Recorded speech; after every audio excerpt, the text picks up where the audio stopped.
Hello fellow tankers, this is Dauntless, and today I'm going to be playing a game in my Lorraine 40t, the French Tier 8 medium tank, which is also a gold tank. And this vehicle is amazing. It's currently becoming one of my favorite vehicles to play to grind credits, and I've been playing it a lot just because it's really easy to make credits in this thing. When you have 230 base pen and you have 4 shots, it allows you to really pump out the damage quickly. 1200 clip potential within a matter of seconds can really rake in those credits. That means if you can pump out 3 clips, you're going to do almost 4,000 damage, which is quite amazing.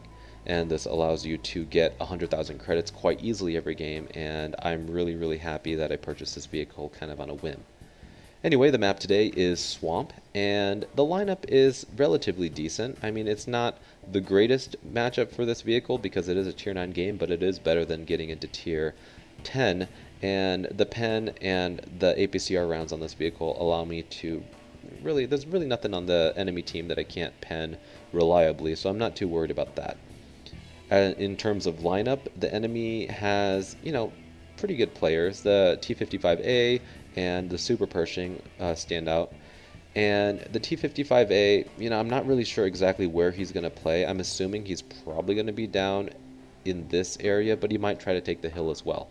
And just looking at the lineup, they have a lot of slow vehicles. They have the Super Pershings, they have this T44 Indepanzer, the KV4, the Oho, you name it, all these vehicles. They're quite slow, meaning they're probably all going to rush this hill. And if I was to try to take this castle, I would probably be overwhelmed, and having a 30-second reload means I would have to dump my clip and run, and the odds are I might not even make it out alive. So this is a big red X down here. So for those of you playing autoloaders or soft vehicles on this map, do not go to this hill if they have a lot of slow vehicles, because you will just get absolutely wrecked.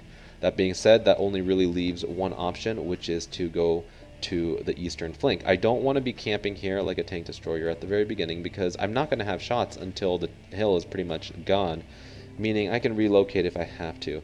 And I really don't want to commit to going up into this A0, A9 area, because how many times have you seen your teammates push up here and get absolutely nothing? They just sit there for the entire game because they can't push down because tank destroyers are camping on the hill. Anyway, enough for tactics. We will get this game started. Thankfully, there are no artillery on either side, meaning I can be a little bit less careful in terms of how I'm positioning myself when I'm emptying a clip. Sometimes when I'm sitting out in the open and clipping, my biggest fear is that, because it takes about, 10 seconds to unload all 4 shots, that an arty is going to be aiming in and just nuke me. And this thing does have hardly any armor on top, meaning I can get penned by arty pretty easily. So that's something that you have to watch out for, especially those of you who are playing those French tanks. So this is a position that I really enjoy going to at the beginning of a game if I'm in a fast vehicle, especially like this Lorraine or a light tank, and it's this bush right here. This bush is amazing because it allows me to get spots on anything that might be pushing across. As you can see, this T54U1, I was able to light him, and I don't have a shot on him from this position unless I drive all the way up over. And a lot of you might be guilty of doing this, where you really want that shot, so you climb over the hill to get it because you don't have the gun depression. And what happens? That secret tank destroyer that's hiding back into the corner puts a giant shell into you, and you immediately regret it, and it's a bad trade. Now, because I am lit, I don't want to be, exposing myself. But something that you'll notice here, if you look at this hill, the gradient is going to the left, meaning there is a slight decline in this hill, meaning that if I climb up the hill to the right, it'll give me the gun depression I need to shoot that E1. And that's just a little tactic that I use on vehicles like this that just don't really have that good of gun depression. Unfortunately, my second shot gets eaten by the tracks, something that happens with these low caliber guns, but right there I'm able to get 1400 spot damage for that E1, and I was able to at least get one shot in. So right here, I have a suspicion that not a lot else is going to be pushing up here. I peek over just to see if I can light anything else, but I'm able to sit still like this even though I got lit, because I know that RE is not going to be able to hit me, and the odds are nothing's really going to be able to shoot me from here. So I'm fairly comfortable. I only had one shot left in my clip, so I reload. Now, if you look at how this map is developing, we have a low pushing up to, this hill right here, and the low is a pretty giant vehicle, and it gets spotted relatively easily. And the fact that you know, you can see he hasn't taken any damage yet, meaning there's probably nothing else over here, because if there was, he would have been definitely lit and shot. So I'm kind of thinking, you know, these are the things that you have to use, you know, use all your resources wisely and think, okay, you know, what is my next move? Obviously, you know, the hill, like I predicted, got completely overwhelmed, and I need to get over there and do whatever I can to stop them. This is where players that are unaware, aka the northeastern corner, they're just kind of sitting there, you know, trying to deal with this E1 that's basically a one-shot, but they don't want to push out because they don't know what's going to happen. Being a good player, you have to react. Reacting and moving, and especially in a mobile tank like this, allows you to get shots. I wait for that M103 to turn his turret because, you know, when you're in a tank like this that has a clip, you know, you have to make every shot count, because every shot you miss, that's 300 HP that you're not taking away from the enemy team. And with a 30-second reload, you really have to, you know, it's really easy to think, okay, I can just keep shooting without aiming fully, because if I miss, I have another shot. Well, when you got half the team lined up in front of you, why rush your shots? You want to make them count. Now, I'm loading a clip of APCR here because the OHO was last lit, and I really want to shoot him, but the OHO has some crazy angles, and at this distance, I have a feeling that my shots aren't going to reliably be able to go in. And you know, my AP rounds, like I think I said before, 232 pen, which is awesome. The APCR rounds are slightly better, 263, so that extra 30 pen is going to give me just enough to go through that OHO's armor more reliably. So when you have an autoloader like this, it's really important to think ahead, because if you don't, you're going to find yourself in a situation where it's awkward. You're not going to be able to pen a tank, and you can't just switch over to your gold rounds, and then when you're done bouncing everything off the enemy, you literally have to wait another 30 seconds to engage it. By then it might be too late. So this is where map awareness is really important. Our team is pushing down here, which in my opinion is the wrong move, because the second they get themselves into this open cap right here, everything on their team is going to turn around and just kill them. And our base is very compromised, and if they were actually, you know, thinking, they would come back and try to help us defend. Literally, we're facing off with half the team here.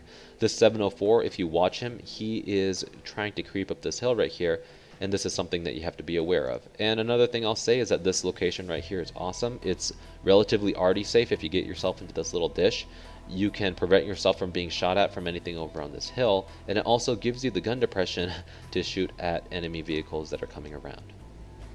So this OHO comes around, and with 263 pen, I really don't have to worry too much about where I'm aiming. Hopefully this next shot takes him out. Left him with 3 HP, but I'm going to just go ahead and kill him. This 704 is coming up, and I really don't want to take a 750 shot in the side. So again, I'm loading another clip of APCR because I see this. In these situations, this is where you shoot gold, guys. Yeah, sometimes it's easier to shoot gold because, you know, you just want to make sure every shot counts. But in these situations where you have literally half the team pushing you and a T30, and you cannot afford to be bouncing shots. And this is where I end up failing. I get greedy, not really greedy, I really want to take this M103 out of the game. And I commit too far, and I should not have pulled forward right here. I go for a commander hatch shot. Unfortunately, my gun gets taken out, making it very hard to aim, and I end up taking a lot of damage. The M103 as well as the JagTiger 8.8 are able to put some shots into me, and I was hoping to take that M103 out right there. It was gonna kind of be a risky shot, but fortunately this T30 is able to take him out. And this T30 has been a champ. You know, you might look at his stats and think, oh, this guy's just a complete noob, he's a 46% win rate, but you'd be surprised at, you know, the type of players that you would encounter that are red but actually can carry their weight much more effectively. Like, for instance, our FCM, you know, he died pretty early on in the game, and where is he now?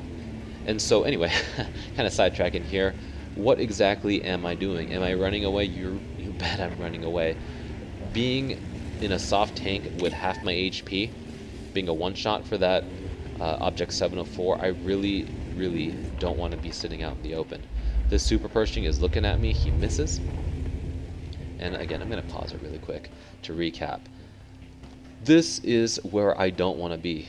I could, I guess, hide back here, but what good would that do? I'm not going to have any shots here. This T30 is still full life, meaning that if I can get myself into position, I'll be able to hopefully get some shots onto these guys. But because this Patriot is right here, 704 KV4, and then JigTig coming around here, my options are kind of limited. And you saw me pushing up here. I was going to go straight up to the hill, but I got lit, and that's why I ducked down, because I didn't know where this this 704 was, and I really wanted to not get hit by him. So now that I see that the 704 is lit and this KV4 is lit, I'm going to back up and try to get some shots. I guess I could turn around completely here, but I find that I guess this thing backs up pretty quickly, and so I just get myself into the high ground, and I see this KV4 is just completely broadside to me, and this is where this gun is just beautiful.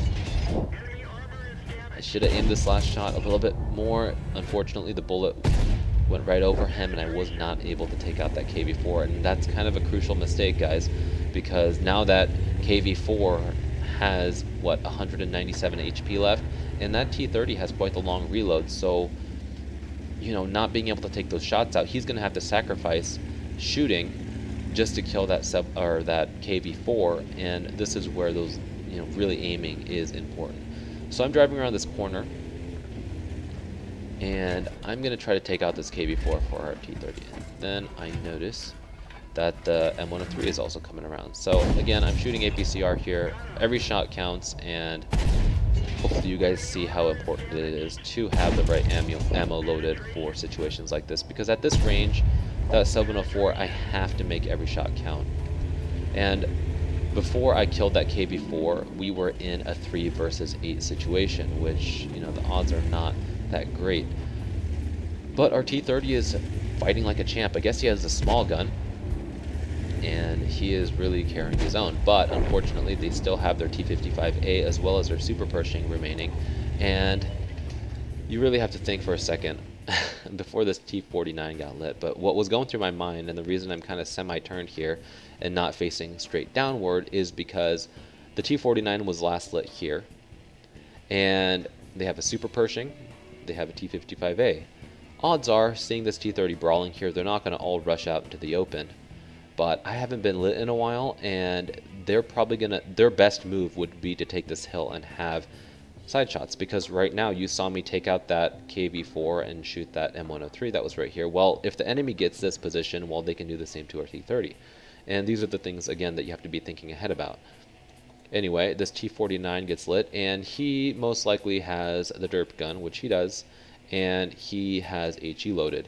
If he's able to connect anywhere along this soft armor, he's going to kill me in one hit, and I cannot afford that. So immediately when I see him, I take the low ground. He doesn't have enough gun depression to hit me here, and I'm still reloading, so there's no need to force it. Again, here's the trick that I learned. To have enough gun depression, if I was to try to shoot him driving straight up this hill, I would not be able to do so. But if you look over here, again, there's a gradient turning to the right, and so I'm going to drive up and put a quick shot into him. And luckily, it went in, and I was able to kill him.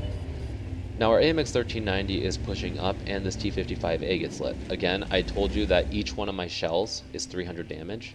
300 times 3 is only 900, not quite enough to take out this T55A. And this is where teamwork is crucial, because if this 1390 is reloading right now, or is just not a good player, then I'm going to be absolutely screwed doing what I'm about to do. But the fact that he's playing aggressively shows me that he probably has something loaded in his gun.